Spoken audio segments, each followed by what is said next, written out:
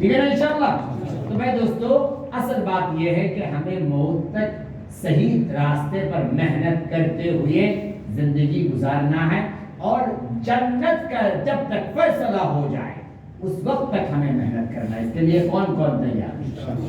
تیار ہے انشاءاللہ کہ ہم اپنا جان مال دین کے لیے، دین کے محنت کے لیے قربان کریں؟ انشاءاللہ۔ اس کے لیے کون کون تیار ہے؟